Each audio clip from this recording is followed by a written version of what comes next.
Halo sahabat Jas Merah yang selalu haus akan informasi dan tentunya informasi-informasi yang menarik yang mesti kita ketahui. Karena semakin banyak informasi yang kita ketahui, maka semakin banyak wawasan yang kita miliki. Dan semakin banyak wawasan yang kita miliki, maka semakin percaya diri. Untuk itu, jika kalian ingin menambah wawasan dan pengetahuan kalian, jadilah sahabat Jas Merah dengan mengklik subscribe dan like, kemudian aktifkan loncengnya agar ketika Jas Merah memberikan informasi menarik lainnya, kalian akan mendapatkan notifikasinya.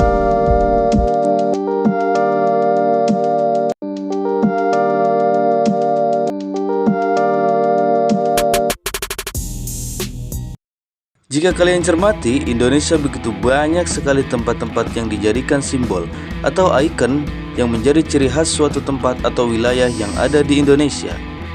Dari mulai tugu yang berada di persimpangan jalan utama, sebuah patung yang berada di pertengahan kota, sampai bangunan-bangunan yang unik dan menakjubkan.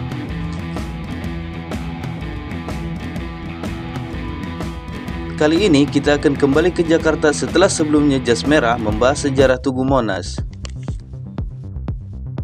Tetapi kali ini kita berkisah sedikit dari Monas tersebut. Ya, tepatnya adalah bangunan megah dan besar yang berada di tengah-tengah ibu kota, yaitu Masjid Istiqlal.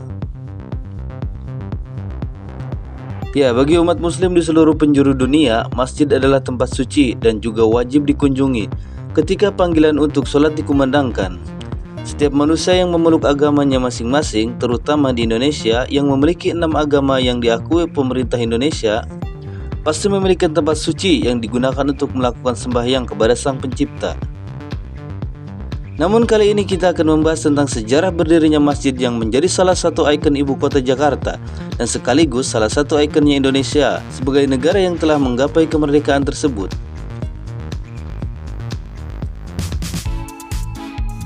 Masjid Istiqlal. Ya, nampaknya masyarakat Indonesia yang memiliki televisi tidak akan asing dengan masjid ini. Karena dalam satu hari, masjid ini selalu ditayangkan di televisi dalam kumandang azan maghrib. Masjid yang terletak di tengah kota Jakarta ini adalah masjid terbesar di Asia Tenggara.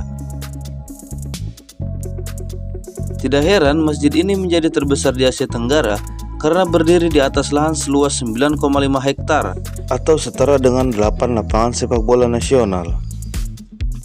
Jika kalian sedang berkunjung ke Monas, tentunya masjid ini akan terlihat dan begitu pun sebaliknya. Setelah Indonesia merdeka tahun 1945, Indonesia belum memiliki banyak biaya untuk membangun sebuah gedung ataupun bangunan yang melambangkan Indonesia merdeka.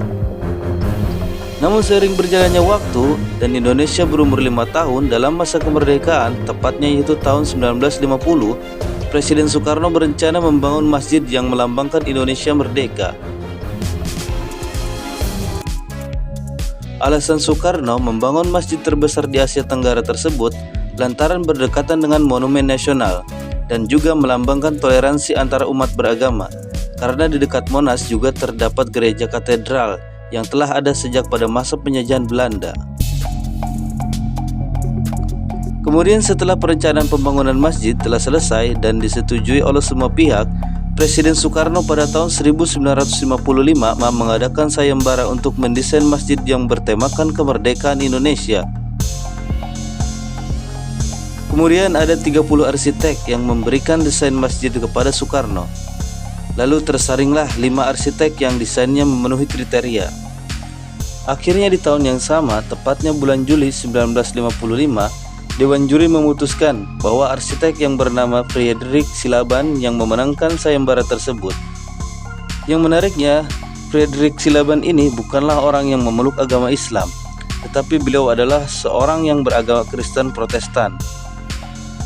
Tetapi dia berhasil memenangkan sayembara tersebut dengan desain masjid yang bertemakan ketuhanan.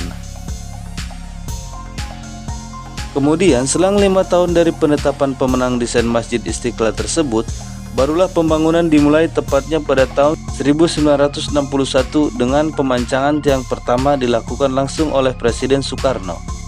Pembangunan masjid ini terbilang memakan waktu yang cukup lama, yaitu sekitar 17 tahun dari mulai 1961 selesai dan diresmikan tahun 1978. Penghambat pembangunan masjid tersebut karena beberapa goncangan politik dan ekonomi yang melanda Indonesia. Desain masjid ini memang benar-benar melambangkan ketuhanan dan juga melambangkan kemerdekaan Indonesia. Yang pertama, goa masjid ini memiliki diameter sekitar 45 meter, yang mana kita semua tahu Indonesia merdeka pada tahun 1945, dan dalam lingkaran kubah tersebut juga terdapat ukiran ayat kursi. Yang kedua, dari keunikan Masjid Istiqlal ini, yaitu masjid ini ditopang oleh 12 tiang yang sangat kokoh, yang melambangkan hari kelahiran Nabi Muhammad SAW yang jatuh pada 12 Rabiul Awal tahun Hijriah.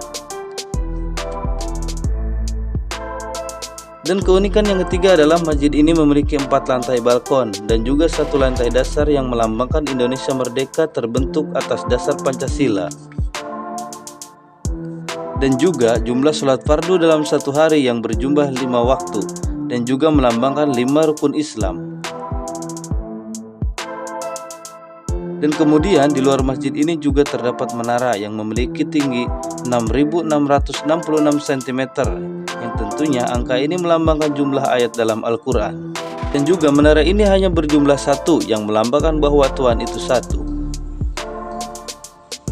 Dan tidak ketinggalan juga yaitu ciri khas sekaligus alat yang sangat penting dalam sebuah masjid adalah bedug.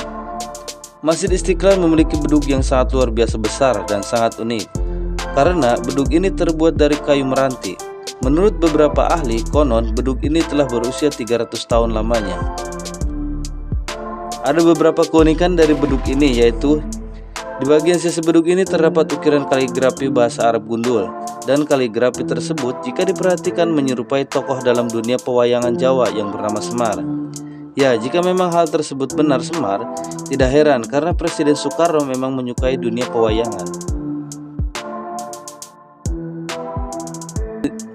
Meskipun perencanaan pembangunan masjid terbesar di Asia Tenggara ini direncanakan oleh Presiden Soekarno dan bahkan pemancangan tiang pertama dilakukan oleh beliau, namun presiden kedua lah yang meresmikannya, yaitu Presiden Soeharto.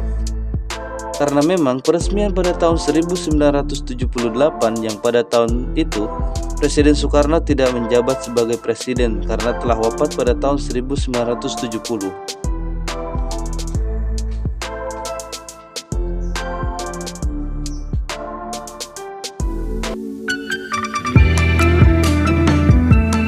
Nah, mungkin itu saja yang Jasmara informasikan, semoga menambah wawasan dan pengetahuan kalian.